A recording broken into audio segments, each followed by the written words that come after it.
The Celtics dropped their game against the Philadelphia 76ers on Christmas Day. In case you were living under a rock, it was a little bit of a disappointment. First back-to-back losses since April. Celtics have now lost 4 of the last 10, which is half of their total losses in the season. There's some issues we need to talk about. There's some performances we need to kind of praise, some that we need to break down. You're listening to the Celtics Chronicle, and I'm joined by my buddy, my homie, my compadre in crime, Mr. Billy C. What's poppin', Billy? Hey, hey, hey, I got my new children's book, How the Celtics Ruined Christmas. I've got um I've got a signed copy of Baby Dunks a lot on the way, so I'm Oh, very I'm cool. pretty happy about that. Gonna give it to my little nephew. But yeah, the Celtics were on Christmas. They were the Grinch yesterday. We was out with family, went and had some food, stayed around, played some games and stuff. I'm not gonna lie, I took a bit of a big time nap, and then we woke up and I drove home in time to watch the game. I should have just stayed where I was, dude. I should have just stayed where I was, watched it this morning, and been okay. But no, defense is a major issue right now. We're not just against the Sixers, not just against the Magic. I'm talking all season long. There's been defensive breakdowns, there's been defensive concerns. Started with transition defense earlier in the season. Then they were struggling to contain pick and dribble drive penetration.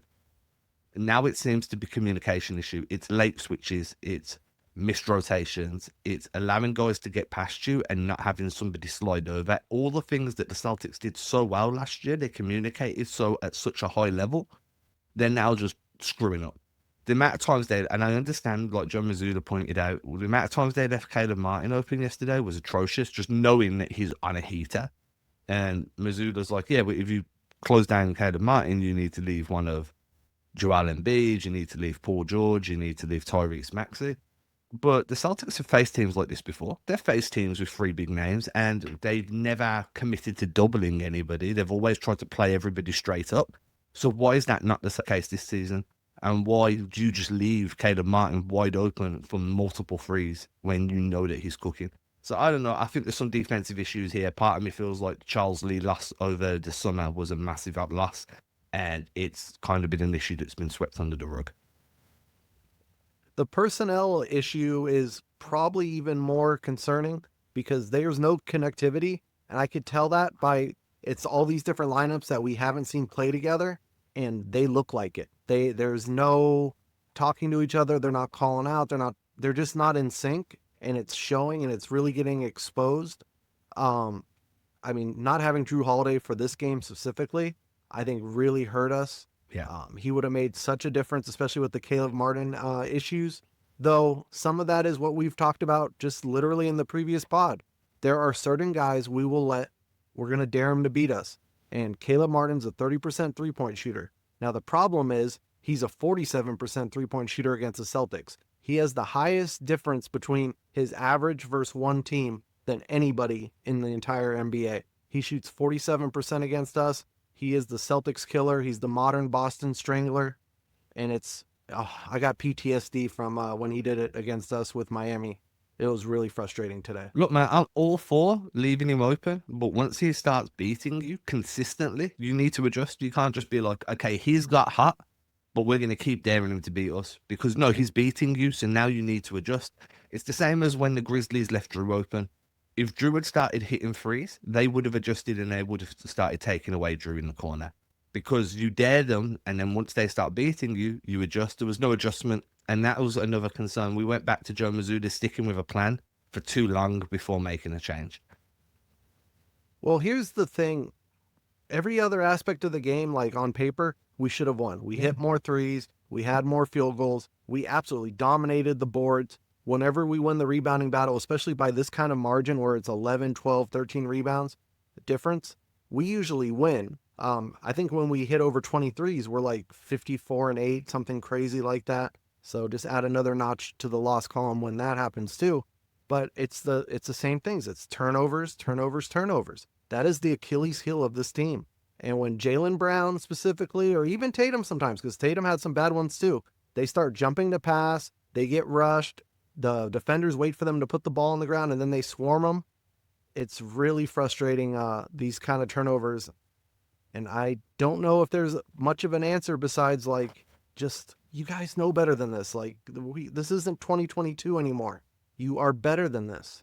Feed JB when he's already going downhill, so all he has to do is catch and drive, and like catch on the drive already. So it's just 2 steps and score. Once you allow him to drive and you allow him to force a defensive collapse, you're asking him to make a decision in traffic, and that has been an issue for him for his entire career. So you should be coming off a rip screen or a side screen, which is an off ball, like both off ball type screens, come off a off ball rip screen, feed JB with a bounce pass or an over the top pass. All he needs to do is euro or power through and finish that way. If you're asking him to do that stuff off the dribble, we've seen that that's not ideal, not unless there's somebody with a logical 1 pass away like distance where there's nobody clogging that passing lane. And Philadelphia done a good job of taking away some passing lanes. They played the passing lanes well. They anticipated where we were going to throw it before we even threw the ball there, and they were, just sitting and wait. The other thing is, like, you ask yourself, like, hey, we hit more threes, we had more field goals. Why? How could you possibly lose this game? The math doesn't add up. Well, they hit 19 free throws, we hit 8. Some of that was self-inflicted because we missed 5 of our own. We actually shot 8 out of 13. They shot 19 out of 19. So they did not leave any points on the board. And in a game that's basically a 1 or 2 possession game, especially down the stretch there, that was the difference. And it was really frustrating that I'm not even blaming the refs. I don't think the refs were particularly good. I don't think they're particularly bad this game. But you got to get the free ones, guys. And it was good free throw shooters. It was Tatum missing one, Brown missing a couple, and it added up and bit us in the butt. Once you add on the free throw issues onto some poor decision making, especially early in the game, onto the fact that the Sixers are fully healthy and they're motivated to come in and beat you, and then you add in the fact that they were running set plays multiple times a quarter and the Celtics weren't, and you add in JB just absolutely stinks the place up for half a game and then comes back and like is just Superman for the next half. It all adds up to one of these nights where you can kind of flush it, but you kind of can't, right? Because there's lots of things that you can flush here. You can flush Caleb Martin getting hot. You can flush the turnovers because that's rare for the Celtics team to be so poor with the ball. They make turnovers. When you play at a high tempo, you turn the ball over more. That's just the way it works. You play more possessions, there's more risk, blah, blah, blah. But they were more careless with the ball than we've usually seen. You can flush the free throw shooting to a certain part. You can't flush the defense. You can't flush Jalen playing like ass in the first quarter because that's kind of a follow-on from the Magic game. You can't flush the fact that you were getting absolutely carved open in transition by Tyrese Maxey. And you can't flush the fact that KP went down with another injury. And that's a significant one because the dude just does not seem to be able to stay healthy right now. And that was a concern for a lot of Celtics fans when the Celtics originally traded for him. He kind of disproved that concern. And now we're back to like, shit, he played like 3 minutes before he crumbled. And that ankle just folded like paper. And then when you put everything together, I just feel like this isn't one of those games you can flush. Well, I mean, essentially you're playing without 2 starters. So That is why I'm like, you got to at least give it a courtesy flush because it's going to affect everything because if Pritchard isn't playing well, Sam isn't playing well, we're going to have no bench scoring because essentially Al's going to be a starter. So all that 17 points Al scored, those would have been bench points. You look at our bench points tonight, it was pathetic because there was nobody on that bench playing well.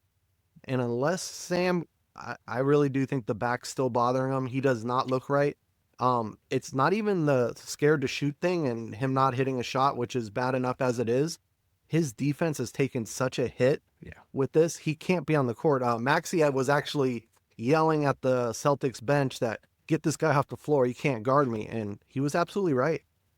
It's defensive slides. It's defensive positioning. It's one of the biggest things on defense is being able to flip your hips, to change direction and lateral quickness, lateral mobility, blah, blah, blah. When you've got lower back issues, like I'm not even gonna lie, I did some, a new style of deadlifts the other day and I did them wrong and my back was messed up pretty bad. Dude, I was walking like a robot and that was just me with a light back strain. This dude's suffering from like consistent back spasms. His mobility and range of motion with his hips and ability to change direction is smoked right now. He probably needs a prolonged period off. As you said before, back issues are scary because they're kind of one of the types of things you can't fix. I think that the Celtics are missing O'Shea Brissett at the moment because they don't have somebody they can bring off the bench, deep off the bench, that's just going to be a pit bull type of energizer. They tried it with Jordan Walsh, but Jordan Walsh is so far from ready for being an NBA player. I don't understand why he's not in Maine more. You're missing Svi because when Hauser was down, at least you could bring on Svi and have that extra 3-point shooting that isn't really there at the moment. They lost a little bit of depth at the very back end of that rotation. And when it comes to, like, obviously you've down 2 starters, so you can kind of flush it a little bit. I get that. I do. But you've also got a game against Orlando where you played a team with no starters really, and they still smoked you. And that was on the game before, and the same defensive issues were there. And so there was a lot of offensive inconsistency in that game too. I just think that there's some issues at the moment that need addressing. And if you just flush this down the drain because you're like, oh, KP was hurt, Drew was hurt, you had a bad Sam night, teams have kind of figured a way to stifle Peyton Pritchard a little bit, then that's cool, but you're not going to be addressing the elephants in the room, and they're going to stay there longer and longer. And the longer this goes on, the harder it's going to be to course correct later in the year. For sure. But I do think we have to look at the bigger picture and know that, like, those defensive lapses happen to every NBA champion and every NBA season. Think about it this way. This was our first loss in a back-to-back game all season. We were the last team in the league to have experienced a back-to-back loss. We only did it 4 times last year. So, I mean, we could take a bet. Or do you think we're going to have more this year, back-to-back losses, than 4? I don't really feel like we're going to have more than 4, but it probably feels like a push. It seems like we're going to be right where we were last year. It's interesting, though, because everybody wants to compare last year to this year. Even for the month of December, let's throw out, November and October where we were kind of on a heater. We're still a top 10 defense. We're still a top 10 offense by the numbers. And that's just the month of December where we've been, 6-5? Not even great basketball. So, yeah, something like that, 6-4 over the last 10. What I will say is they haven't lost 3 games in a row in almost 2 years. So they didn't lose 3 in a row all last season, and they haven't lost 3 in a row this season, clearly, because it's the first time they've lost a back-to-back. Now they go up against Indiana, right? If you lose against Indy and you kind of lose your first 3-game stretch, now I don't think that's a big concern, really. I'd much rather you fix some issues and lose a couple than win a couple and kind of paper over the cracks. But I'd expect the fan base to start hitting the meltdown button because it's like, we haven't lost 3 games since before we won it, like before we were a championship team. Since Drew and KP have been on that roster, back-to-back losses has been the total amount of losses they've had before figuring shit out and bouncing back. That's a long time. When you say since Drew and KP have been on the team, that feels like an eternity now. So this would be the first time if they lose to Indiana that they've lost 3 in a row in the KP and Drew Holiday era. Then I think that we're going to have to witness a few outlandish takes about the Celtics being cooked. And I don't think it's necessary, but it's definitely going to happen. Oh, it's already started. The panic button's been rung online. People are losing their their minds, and it's really frustrating because it's like, guys, we've been here before. I remember a stretch in January where we lost, it was 6 out of 10 or 4 out of 6, we went 6-4 during a stretch in January. That was when the Hawks game happened. Yeah. That was when we had a weird Cavs game. We had a couple little weird stretches there, but the Hawks game is the most famous because we lost by like 36 to them. And everybody was like, well, the same old Celtics, they just proved they can't do it again. And it's like, guys, when you won a championship and you're coming back the next year, defending a championship is the hardest thing you can do because everybody's gunning for you. But this team has already proven to us that they can do it. Like, can we give them the benefit of the doubt? This isn't the Celtics that have never won the championship. This is the team that has done it, and we've seen it. How do you feel about the way the Sixers played? Do you think there was a lot of real there? There was some fake there? Do you think that they benefited from the Celtics not having Drew, not having KP? Like, do you see them as, was this win a sign of a potential 7-game playoff series, or is this win circumstantial? Oh, it was totally circumstantial. I mean, they've been playing good basketball. Don't get me wrong. They've won like 7 of their last 10. Maxey was great. Maxey usually does have, good games here. He's on a heater. Paul George was terrible. He didn't have any impact on this game whatsoever. The Caleb Martin thing is ridiculous. He's a horrible shooter. He's a 30% shooter this season from 3. And for him to go 7 of 9, I think he's hit six threes since like November 20th, and he hit 7 tonight in one game. So it's really frustrating. Yabu had a nice game. We kind of called that. We were ahead of the game on that, but I don't think what they were doing was sustainable for 7 games at all. You think, and obviously when the Celtics are healthy. Now, the only thing is, I'd always expect Maxey to have a big game because he's the type of player that the Celtics have notoriously struggled with. Quick, good on the dribble, strong, can penetrate himself, can create off the bounce, create for himself off the bounce and for others. Like the Celtics generally struggle to contain that type of guy, as do pretty much every team, right? It's not like it's just a Celtics issue. Max is just one of those guys that the way he plays at the position he plays is hard to guard because he's either going to get the ball out of his hands and then find it again, or he's just going to pull up and cook you. Like you said, he's playing some great basketball. And to be fair, he's been the Sixers' best player all season. I mean, it's quite easy to do when your other two best players are injured a lot, but no knock. Yeah, Perk got a lot of crap during the. I don't know if you saw any of the ESPN segments, but him mentioning that Maxey was the Sixers' best player got a big reaction from Stephen A. and Bob Myers. It was actually quite amusing. But honestly, they say a broken clock's right twice a day. Perk was right on that one. Yeah, he was. Maxey's been excellent. Again, I don't know if Maxey has the same type of night if Drew Holiday's on the floor. But why wasn't Jaylen Brown guarding Maxey? Jaylen Brown is like, in terms of like, why wasn't we seeing the version of Jaylen Brown we did last year, where he's like, yeah, I'm taking on this assignment, I'm locking him down, I'm just as explosive as him, I'm just as strong if not stronger, I'm just as fast if not faster, I'm more athletic, I've got a bigger, like I'm bigger than him. Last season, Jaylen Brown would have just put the clamps down. Do you know what I mean? And this year, it just didn't work that way. I don't know if the NBA have put up their matchup data yet. Sometimes they do have it up, sometimes they don't. They haven't. Otherwise, I would be curious to see how that matchup between JB and Maxi went, but the matchup there is just not up. Yeah, it seemed like he was on Caleb more, Yeah. which explained a lot because a lot of those lapses, Jalen's supposed to actually be out there, and he just wasn't. So it was very reminiscent of that Miami Heat series, the way they beat us. And Nick Nurse is going to have came in with that game plan of like, we're going to get Caleb Martin going. They're not going to be helping onto him quite often. But again, for me, Jaylen Brown established himself as your elite point of attack defender when a guy's going off. And his matchup with Maxi should have been able to limit what Maxi can do in a one-to-one situation and in a team situation. Maxi went for 33 points, 12 assists, 4 rebounds. I think Brown could have held him to 25, 8, and 2, maybe. And I think that's still a big night for Maxi, but Brown's good enough when he's engaged to lock in there, but it just doesn't feel like he's locked in all season on that side of the floor. And that's a big drop off, especially for Boston's defensive identity, because it was such a key factor in the way they played last year.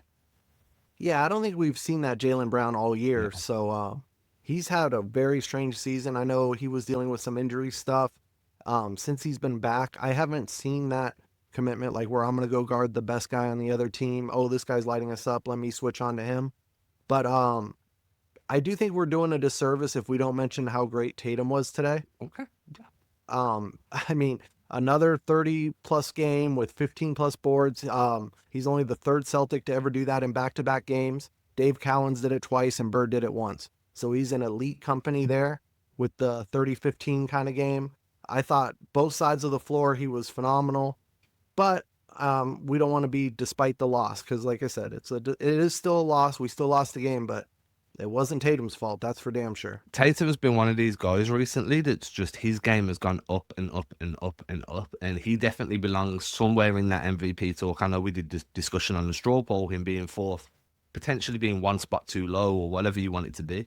But the way he's playing, there's a lot of stuff that Tatum's doing right now that's self-created because they're not running as many set actions as they did last year. So his screen into short roll, his work out at the post, the way he's just getting to the rim at will is... I remember 2-3 years ago, just before the Ime Udoka hire, everybody was begging for Tatum to drive more, saying he can be unstoppable around the rim. We're seeing that now, right? He's still kind of Euro steps away from contact, whereas last year I felt like he was embracing contact a little bit more. But in terms of just being able to get to his spots and score, he's unstoppable. And the Sixers had no answer for him. But Tatum's not the type of guy that's going to try and dominate every possession. He still wants to make sure everybody else is involved. He likes the fact that it's an egalitarian offense. I think he could have dominated a little bit more than what he did. But I think that, with him and then when Jaylen Brown turned it on in the second quarter and really played well, they did kind of just shut down that lead quite easily in the fourth. But it shouldn't take you to be like double digits behind with the game on the line for everybody else to rally behind Tatum. But Tatum was fantastic. Do you think there's a boredom factor? Because they showed that they could play defense if they want to. Because that third quarter, we held the Sixers to 16 points. Yeah. Now, every other quarter, they scored over 30. So I do think there is a focus and maybe, I hate to call it boredom, but I do think that there is just like a kind of, we can kind of relax a little bit. We can take our foot off the gas and still take care of business. And obviously, in the NBA, you can't do that any night. So I've said this all season. The worst thing that happened to this team was they blew out the Knicks on opening night because it set a tone that, like, when we're engaged, we can beat anybody. And you have this thing with championship winning teams where they only start to really care when we get close to the playoffs. But the problem is then these teams that have that mentality coming into the season, but they don't win, then they're turning around like, oh, we didn't build championship habits for the rest of the season. We need to get back to work, build good habits. You hear Giannis say all the time after the Bucks suck. But I'm a big believer in that. The regular season is not as important as the postseason, obviously, but it's where you instill your habits. It's where you instill your accountability, your defensive rotations, your offensive systems. What play calls are you going to go to in the clutch? What play calls are you going to go to early to get guys going? You build these habits now so that when the postseason comes, everything kind of just flows, right? When you come into a season with, oh, the season doesn't matter, we're just going to use this to get some chemistry, get some fluidity. Things don't work out that way. So I think that blowing the Knicks out early gave them a full sense of security. And now we're seeing a version of the Celtics team where they haven't said it out loud, but I definitely feel like they believe that the regular season isn't as important. And now they're not building the same type of habits that they built last year. There isn't that same hunger, that same drive. And that leaves me a little bit concerned. I compared it to a sports car. We've been taking it around the block, doing laps. We just been keeping it. We just haven't put it into fourth gear. We keep it in third. We're cruising. We're going at a good speed, but we just won't take it to that fourth gear. We just keep it in third. We're cruising around, and it's such a dangerous game because, April and May come along, and you're still stuck in third, and you can't shift gears. Yeah. You're gonna get a rude awakening really quick.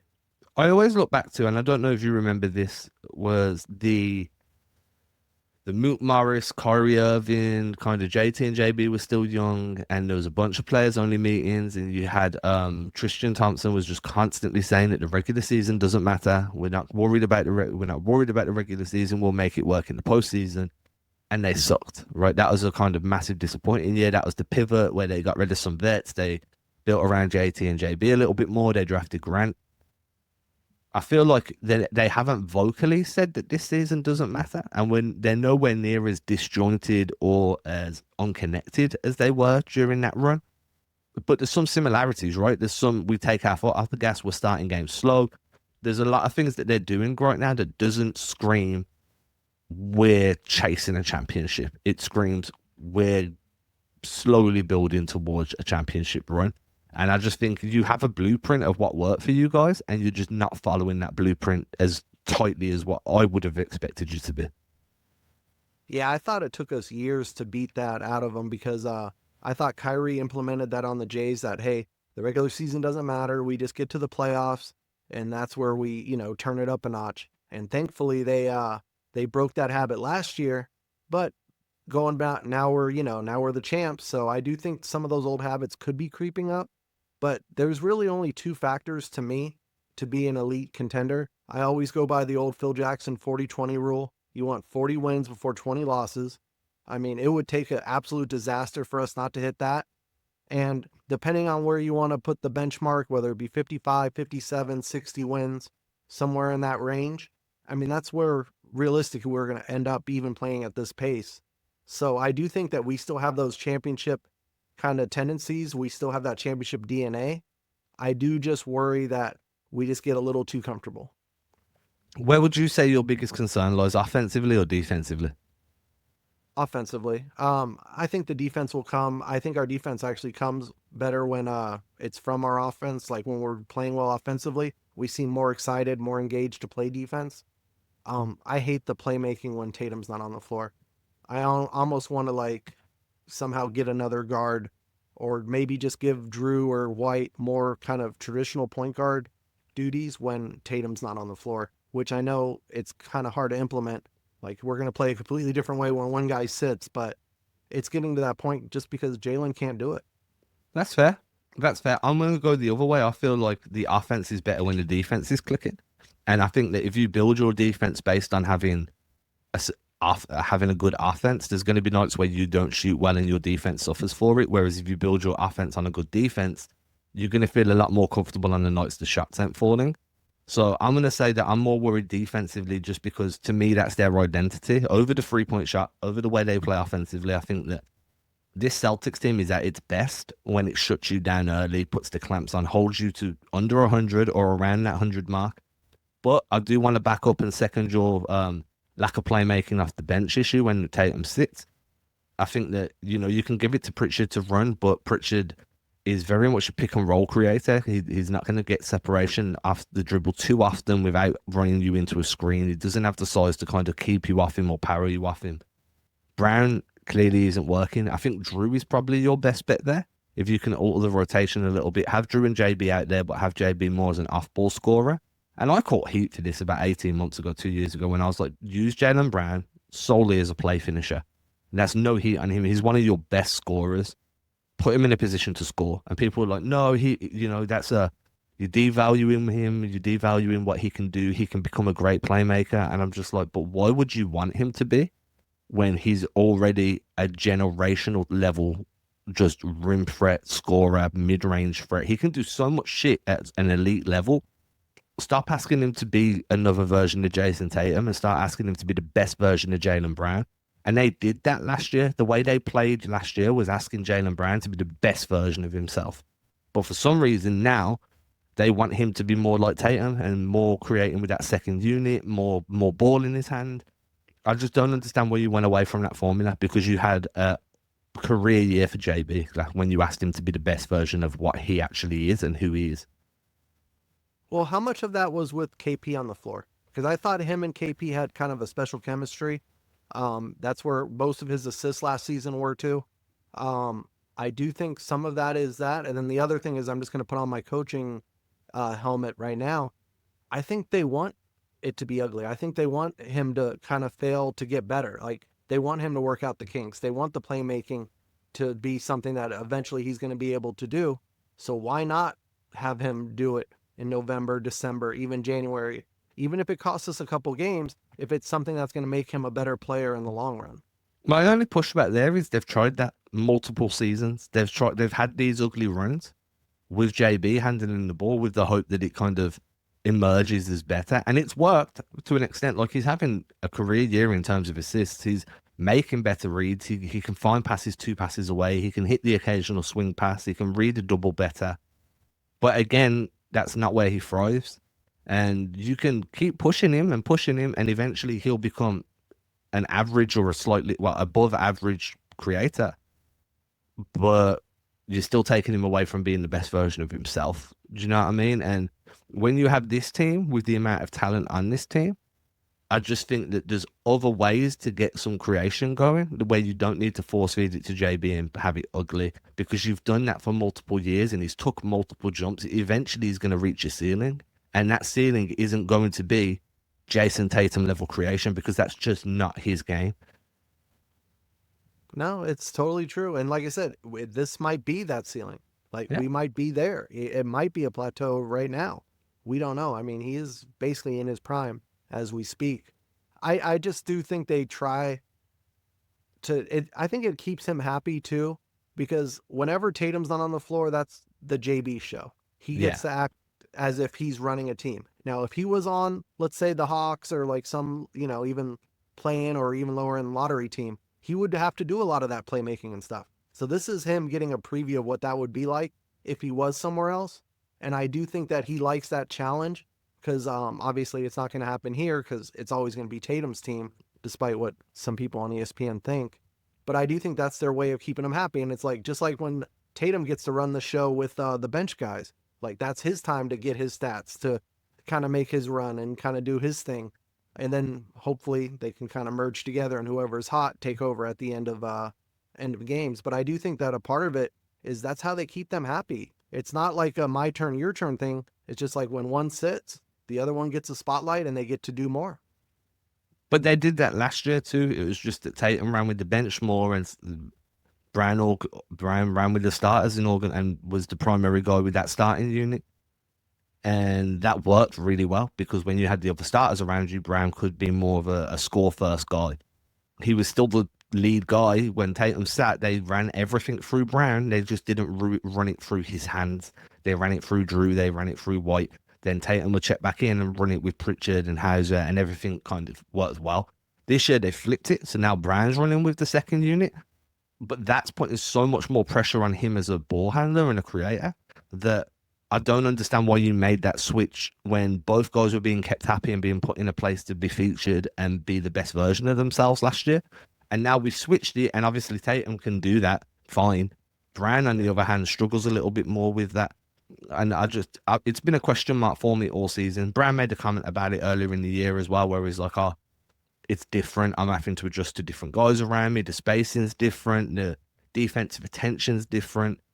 It just makes no sense to me. You found a winning formula last year. Both players were really happy with it. Jalen was the best version of himself, and he still had on-ball reps. Like, his playmaking still took leaps. He just had better spacing around him. As you said, there was more KP around him because he was with that starting group. He doesn't have that at the minute, and I think that he's struggling there because I don't think he trusts those bench guys as much. Like, there's been a lot of JB just doesn't really pass this year.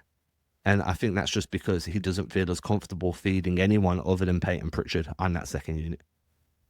No, the only person he fed last year was KP. Like, that was his safety blanket. Whenever he got dribbled into a trap, he got in trouble, they were starting to pressure him. He knew he could throw to that 7-3 unicorn and get that ball there, and it would end up being okay.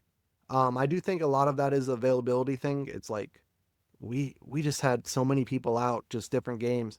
So a lot of players are playing with guys that they normally wouldn't, but it's also the emergence of Peyton Pritchard. You don't want to put Pritchard out there with the JB minutes because JB isn't going to pass to him. Yeah, he's just not. And he's just not. But you're trying to develop a guy into being a creator, and you want him to be your on-ball initiator, but he's not passing to anyone. He's got his set guys that he's going to trust and he's going to feed, and everybody else kind of just spaces the floor. But now you've got a 6 man of the year candidate that's also in the most improved player like discussion. So I get it. I get why you'd have Tatum on that, but you can figure your rotations to keep Pritchard in early or keep him in with Tatum and not have him with JB, but still have JB in with those starter guys. I don't know. I think that switch to me has been one of the bigger question marks for me all season. I get that you're running it through Tatum more, but at the same time, it's kind of made Brown have to do stuff that isn't working right now. And I don't know why you don't just revert back to what was working last season in terms of that rotation.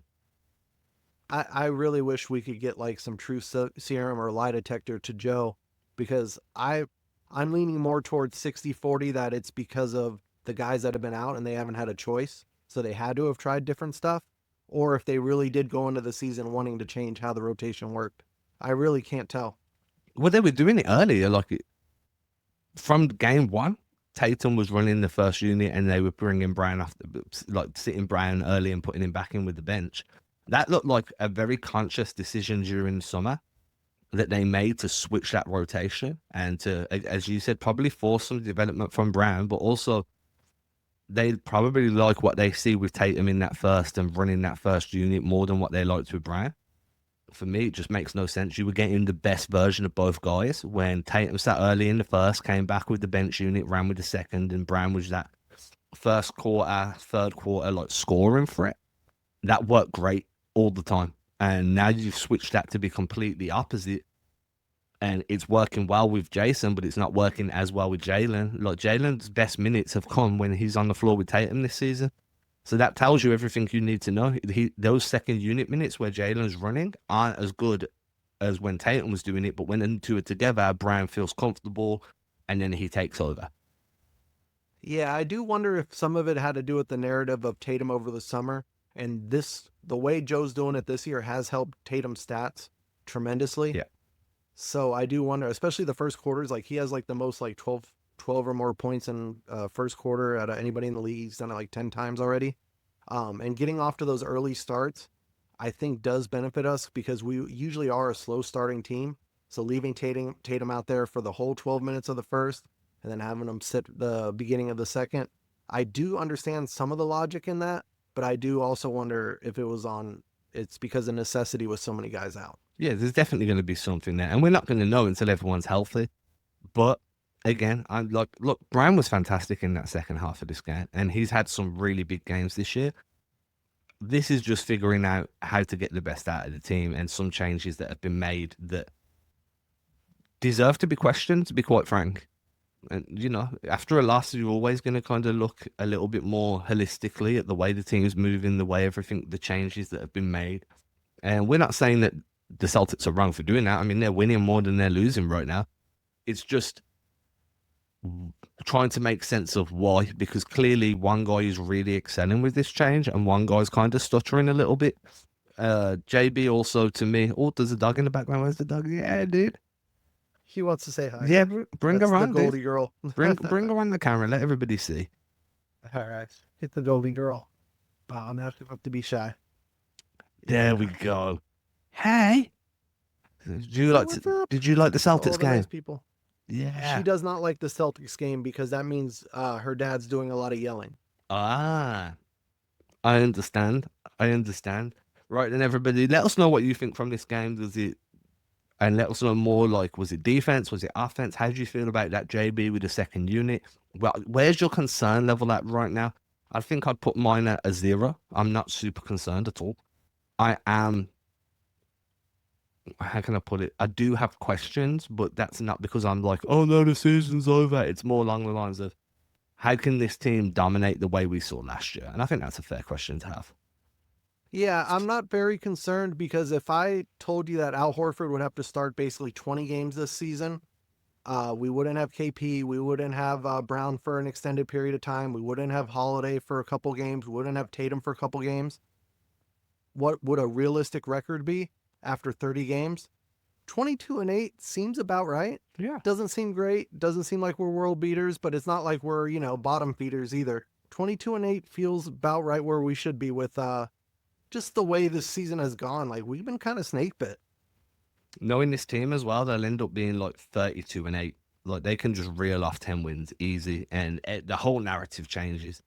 But again, you kind of the thing with covering the Celtics is the losses feel so much worse because they're usually so rare and so spaced out. So they do hit a little bit harder when they come. When they're back to back, then it does feel a little bit like, oh shit, what's going on? Because again, they're so rare. But there are some genuine questions to be had, and I think we've touched on most of them here. I can't agree. I couldn't agree more. With that, we'll catch y'all later in the week. Today is Thursday, so is it Thursday? Yeah. So we record again on Sunday. I don't know. We'll catch you soon, dude. There'll be some reason that we talk soon. Everybody have a good day. Peace. Peace.